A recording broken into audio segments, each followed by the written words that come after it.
Hi friends, ఈరోజు కర్మల గురించి తెలుసుకుందాం. మనం కర్మలు చేస్తూ ఉంటాం.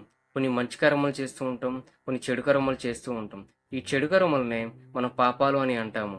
అయితే చాలామంది ఈ పాపాలు పోవటానికి పూజలు చేయటమో లేదా నదుల్లోకి వెళ్ళి స్నానం చేయటమో చేస్తూ ఉంటారు. ఇలా చేయటం వల్ల పాపాలు పోతాయని చాలామంది నమ్ముతారు. నిజానికి ఒక విషయం గుర్తుంచుకోవాలి. పాపాలు అలా పోవు. భగవంతుడు అలా డిస్కౌంట్స్ ఇవ్వడు. ఆ విషయం మీరు గుర్తుంచుకోవాలి. మనం ఏ కర్మ చేసినా దాని నుండి వచ్చే ఫలితం నుండి ఎప్పటికీ తప్పించుకోలేము. ఆ విషయం మనందరం గుర్తుంచుకోవాలి. ఆ ఫలితం మనం అనుభవించి తీరాల్సిందే. మరి పూర్వం మనం తెలుసో తెలియకో చాలా పాపాలు చేసి ఉంటాం.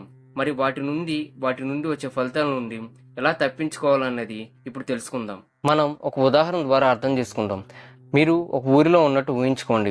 అయితే ఒక పెద్ద తుఫాను వస్తుందని మీరు తెలుసుకున్నారు. వెంటనే మీరు ఏం చేశారంటే ఆ ఊరిలో ఉన్న ఎత్తైన ప్రదేశంలో ఒక బలమైన భవనంలోకి మీరు నివాసం మార్చుకున్నారు. ఆ తుఫాను నుండి వచ్చే ఎదురుగాల్పుల వల్ల ఆ ఊరిలో ఉండే చెట్లు అలాగే బలహీనమైన భవనాలు కూలిపోయాయి. ఆ తుఫాన్ దాటికి ఆ ఊరి అంతా మునిగిపోయింది. ఇక్కడ మీరు అర్థం చేసుకోవాల్సింది ఏంటంటే ఆ తుఫాన్ అనేది పాప ఫలితం అనుకోండి. అంటే మీరు పూర్వం చేసిన చెడు కర్మల యొక్క ఫలితం అనుకోండి.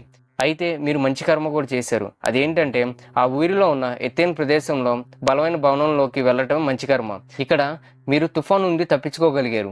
కానీ ఆ తుఫాన్ ప్రభావం మీ మీద పడింది. ఎట్లా అంటే మీకు 3 రోజులుగా ఆహారం దొరకలేదు.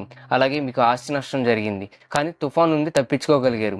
ఎలా అంటే మీరు మంచి కర్మ చేయటం వల్ల. ఆ మంచి కర్మ ఏంటంటే మీరు బలమైన భవనంలోకి వెళ్ళటమే. అది కూడా ఎత్తైన ప్రదేశంలో.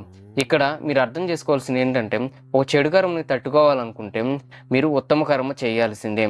ఉత్తమ కర్మలు మనల్ని కాపాడుతాయి. అంటే మంచి కర్మలు చేయటం వల్ల చెడు కర్మల యొక్క ఫలితాన్ని మనం తట్టుకోగలము, కానీ తప్పించుకోలేము. ఈ విషయం గుర్తుంచుకోవాలి. ఎవరైనా ఇలా చేయటం వల్ల పాపాలు పోతాయి అంటే నమ్మబాకండి.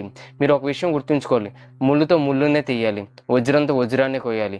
అలాగే చెడు కర్మలను ఎదుర్కోవాలనుకుంటే మనం మంచి కర్మలు చేయాల్సిందే. పూర్వం అజ్ఞానంలో ఉండటం వల్ల మనం చెడు కర్మలు చేసి ఉంటాం. కానీ ఆ ఫలితాల నుండి తప్పించుకొని ఉన్నతమైన జీవితం గడపాలనుకుంటే మనం మంచి కర్మలు చేస్తూ ఉండాలి.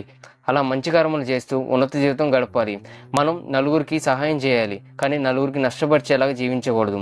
ఇక్కడ మీరు గుర్తుంచుకోవాల్సింది, ఒక కర్మను ఎదుర్కోవాలనుకుంటే మనం దానికంటే ఉత్తమ కర్మ చేయాలి. ఆ విషయం మీరు గుర్తుంచుకోవాలి. ధన్యవాదాలు.